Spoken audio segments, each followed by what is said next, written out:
Decreto-Lei nº 3.689, de 3 de outubro de 1941, Código de Processo Penal. Capítulo 1, do Juiz.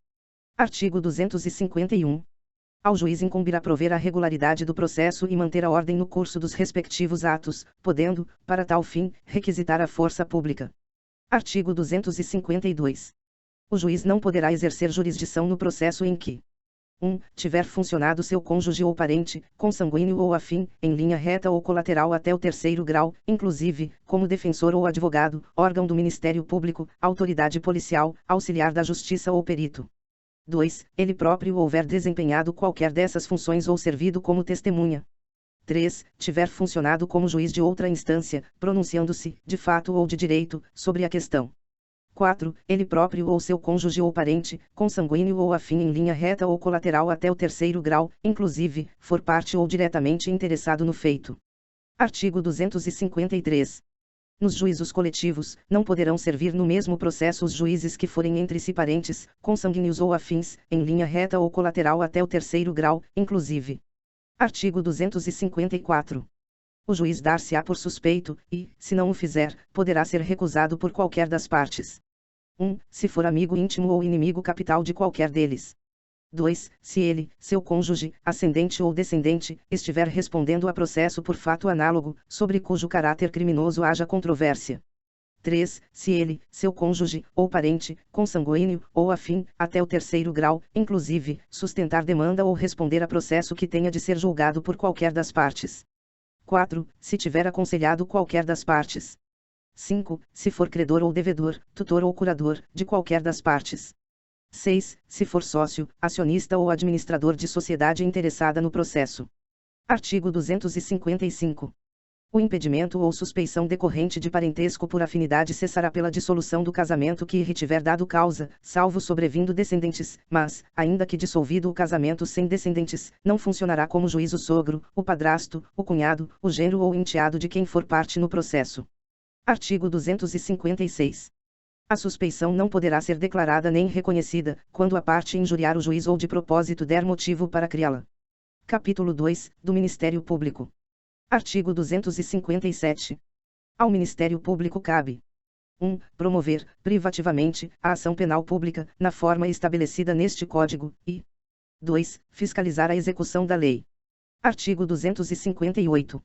Os órgãos do Ministério Público não funcionarão nos processos em que o juiz ou qualquer das partes for seu cônjuge, ou parente, consanguíneo ou afim, em linha reta ou colateral, até o terceiro grau, inclusive, e a eles se estendem, no que lhes for aplicável, as prescrições relativas à suspeição e aos impedimentos dos juízes. Capítulo 3, do acusado e seu defensor. Artigo 259. A impossibilidade de identificação do acusado com o seu verdadeiro nome ou outros qualificativos não retardará a ação penal, quando certa a identidade física. A qualquer tempo, no curso do processo, do julgamento ou da execução da sentença, se for descoberta a sua qualificação, far-se-á a retificação, por termo, nos autos, sem prejuízo da validade dos atos precedentes. Artigo 260. Se o acusado não atender à intimação para o interrogatório, reconhecimento ou qualquer outro ato que, sem ele, não possa ser realizado, a autoridade poderá mandar conduzi-lo à sua presença. Parágrafo único.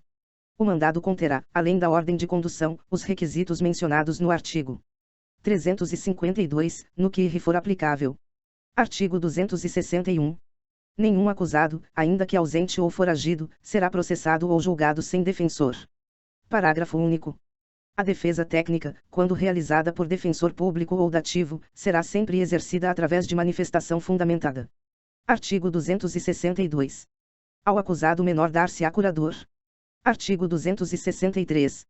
Se o acusado não o tiver, ser-lhe-á nomeado defensor pelo juiz, ressalvado o seu direito de, a todo tempo, nomear outro de sua confiança, ou a si mesmo defender-se, caso tenha habilitação.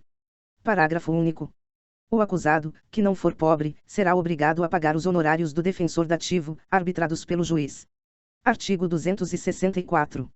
Salvo motivo relevante, os advogados e solicitadores serão obrigados, sob pena de multa de 100 a 500 mil réis, a prestar seu patrocínio aos acusados, quando nomeados pelo juiz. Artigo 265.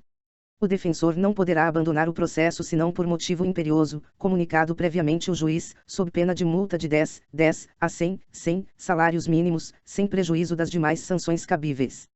Parágrafo 1º. A audiência poderá ser adiada se, por motivo justificado, o defensor não puder comparecer.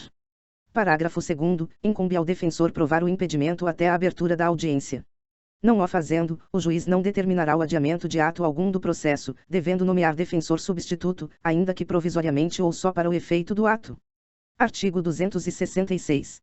A constituição de defensor independerá de instrumento de mandato, se o acusado o indicar por ocasião do interrogatório. Artigo 267.